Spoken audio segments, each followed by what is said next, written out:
नमस्कार, आप देख रहे हैं एक न्यूज 24 और मैं हूं स्वाति आपके साथ। पश्चिम बंगाल में ममता बनर्जी की मुश्किलें लगातार बढ़ रही है। आपको बता दें कि जब से विधानसभा चुनाव में टीएमसी को भारतीय जनता पार्टी से करारी हार मिली है, तब से ममता बनर्जी की पार्टी तृणमूल कांग्रेस लगातार बिखरती हुई नजर आ रही है। तमाम बड़े विधायक और सांसद ने पार्टी का दामन छोड़ दिया है और भारतीय जनता पार्टी में शामिल हो गए हैं।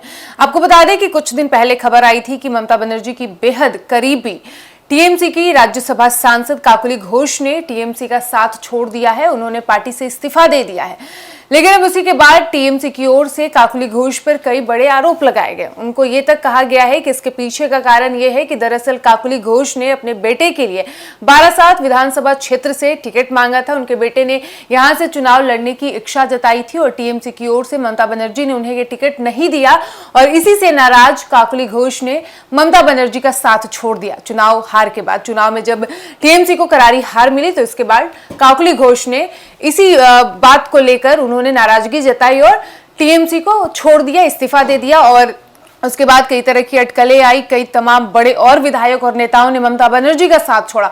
लेकिन अब इसी बीच ममता बनर्जी की मुश्किलें एक बार फिर से बढ़ गई। आपको बता दें कि अभी कुछ दिन पहले ही उनके एक बयान को लेकर उनके खिलाफ एफआईआर दर्ज की गई थी। उन्होंने चुनाव के दौरान एक बयान दिया था जिसको लेकर उनके खिलाफ अदालत में मामला गया। लेकिन अब इसी बीच आपको बता दें कि काकुली घोष के बेटे ने भी पश्चिम बंगाल की पूर्व मुख्यमंत्री और टीएमसी की नेता ममता बनर्जी, महुआ मोइत्रा समेत तमाम टीएमसी के बड़े नेताओं को उन्होंने कानूनी नोटिस भेजा है और उन्होंने आरोप लगाया है कि उनकी मां या उन पे जो आरोप लगाए गए हैं टिकट को लेकर कि बारासात विधानसभा क्षेत्र से उन्होंने चुनाव लड़ने की इच्छा जताई थी, उन्होंने टिकट की मांग की थी, तो ये गलत है। और साथ ही उन्होंने 15 दिन का अल्टीमेटम दिया। उन्होंने 15 दिन का समय दिया है कि 15 दिनों के अंदर आपको या तो अपने आरोपों पर स्पष्टीकरण देना होगा और साथ ही आपको माफी भी सार्वजनिक रूप से मांगना होगा। अब देखना यह होगा कि इस पर टीएमसी और ममता बनर्जी क्या रुख अपनाते हैं, उनकी तरफ से क्या इस पर प्रतिक्रिया आती है।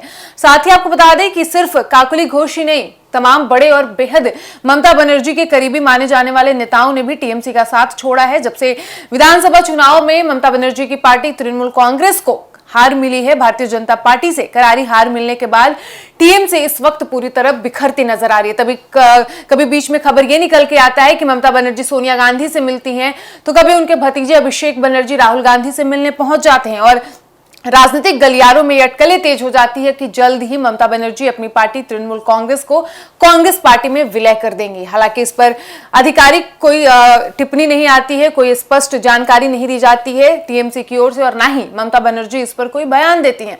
लेकिन आपको बता दें कि तमाम बड़े नेता, शत्रुघ्न सिन्हा हो या फिर बाबुल सुप्रियो हो, इन तमाम नेताओं को लेकर ये खबरें आ रही हैं कि ये जल्द ही टीएमसी का साथ ये भी छोड़ेंगे और भारतीय जनता पार्टी का दामन थाम लेंगे।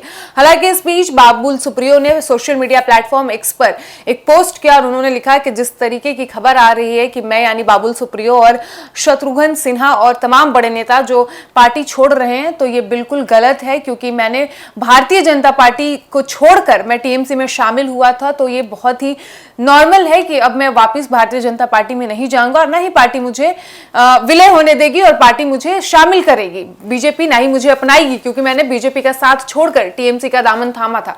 लेकिन आपको बता दें कि सिर्फ शत्रुघ्न सिन्हा या फिर बाबुल सुप्रियो जैसे नेता ही नहीं, कई नेताओं ने ऑलरेडी साथ छोड़ दिया है। इससे पहले कुछ दिन पहले ही एक रिपोर्ट में यह दावा किया गया था कि अब तक कुल 58 विधायक और 20 से लेकर 22 सांसदों ने विधानसभा चुनाव के बाद टीएमसी का साथ छोड़ा है और महज 1 महीने कुछ दिन हुए होंगे चुनाव परिणाम आए हुए। यानी ममता बनर्जी की मुश्किलें पश्चिम बंगाल में लगातार बढ़ती जा रही है। कभी उनके खिलाफ एफआईआर दर्ज हो जाता है, तो कभी उनको कानूनी नोटिस उनको भेजा जाता है और 15 दिनों का समय दिया गया है। 15 दिनों के अंदर टीएमसी और ममता बनर्जी या फिर जितने भी नेताओं को नोटिस दिया गया, सभी को अपने लगाए गए आरोपों पर स्पष्टीकरण देना होगा और माफी मांगना होगा। ये काकुली घोष के बेटे ने ये कहा है कि मैंने नोटिस में ये लिखा है कि जिन्होंने आरोप लगाया है और जिन्हें ये प्राप्त होगा, नोटिस के प्राप्तकर्ता को 15 दिनों के अंदर आकर सार्वजनिक तौर पर माफी मांगना होगा और अपने आरोपों पर, अपने बयानों पर स्पष्टीकरण देना होगा। फिलहाल इस वक्त की खबर में इतना ही और ऐसे ही तमाम खबरों के लिए बने रहिए हमारे साथ और देखते रहिए एक न्यूज 24। धन्यवाद।